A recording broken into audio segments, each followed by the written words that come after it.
Caralho, mano. Olha isso, mano. Alô, alô? Da Embratel? Quem tá falando?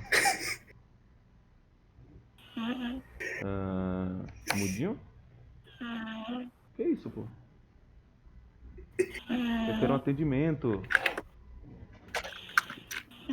Moça, alguém na linha? Moça, eu vou fazer uma reclamação. Eu vou contratar os meus advogados. Vou contratar eles.